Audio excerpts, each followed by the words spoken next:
राजस्थान के गहरे रेगिस्तान के बीच स्थित एक रहस्यमय जगह है जिसे रेत का शहर कहा जाता है। यह जगह मानचित्रों पर मौजूद नहीं है और वहां पहुंचना लगभग असंभव माना जाता है। किंवदंती है कि हर साल की पहली पूर्णिमा की रात यह शहर जीवित हो जाता है। रेत के लोग जागते हैं और यह शहर अपने असली स्वरूप में आता है।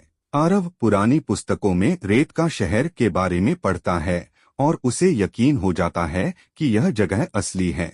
वह अपनी जान जोखिम में डालकर रेगिस्तान की अनजान गहराइयों में शहर की तलाश में निकलता है। कई दिन की कठिन यात्रा के बाद पूर्णिमा की रात उसे रेत का शहर दिखाई देता है।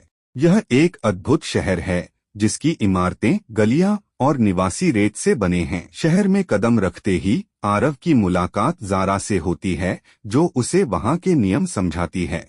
शहर केवल एक रात के लिए जीवित रहता है और सुबह होते ही गायब हो जाता है।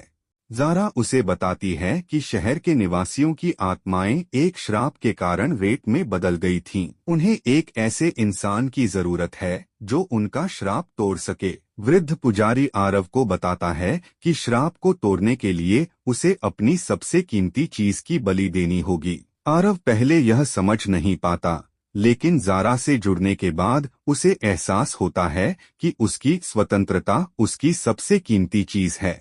आरव अपनी आजादी का बलिदान देकर श्राप तोड़ने के लिए तैयार हो जाता है।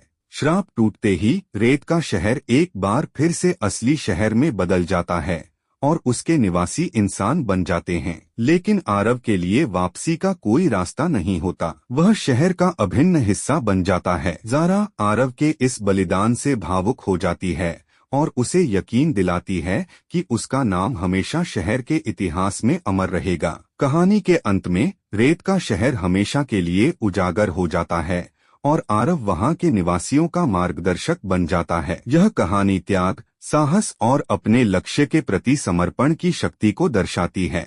यह हमें बताती है कि सच्चा नायक वह है जो दूसरों की भलाई के लिए अपनी इच्छाओं का त्याग कर सके।